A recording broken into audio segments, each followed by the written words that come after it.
ஆண்டவராகிய இயேசு கிறிஸ்து நாமத்தில் உங்களை வாழ்த்துகிறேன். நீதிமொழிகள் 18:21 ஏன் மரணமும் ஜீவனும் நாவின் அதிகாரத்தில் வைக்கப்பட்டு இருக்கிறது? இந்த நாவின் வார்த்தைகள் ஒருவரை சமாதானப்படுத்தவும் முடியும், ஒருவனை கொல்லவும் முடியும். அந்த மரணமாகப்பட்டது நம் நாவில் இருக்கிறது. உலகத்தில் அநேக மனுஷர்களை நாம் பார்க்கிறோம்.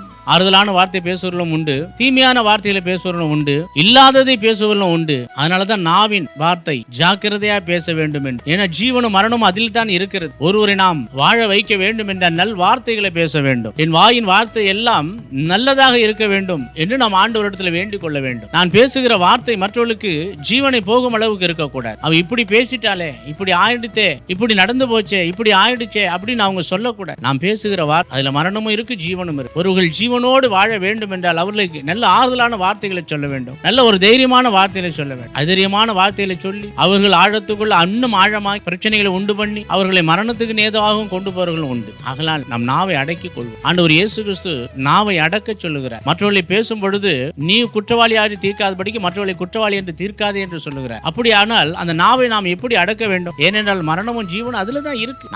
நம்மளே சில பிரச்சனைகள் உருவாகும். அந்த நல் வார்த்தைகளை நாம் சொல்லி பழகும் போது அந்த நல் வார்த்தைகள் நம்மளை பாதுகாக்கும். அதில் பிரியப்படுவர்கள் அதன் கனியை புசிப்பார். நாம் எதுல பிரியப்படுகிறோம்? நல்ல வார்த்தையை பேசுவதற்கா இல்ல தவறான வார்த்தையை பேசுவதற்கு நாம் பிரியப்படுகிறோம் என்பதை நாம் உணர்ந்து கொள்ள வேண்டும். இவர்கள் கவனமா இருந்து நாம் நாவை பிரயோஜனப்படுத்துவோம். கர்த்தர் நம்மளை ஆசீர்வதிப்பார். ஆண்டவர் இயேசு கிறிஸ்து நாமத்தில் உங்களை வாழ்த்துகிறேன். ஆமென்.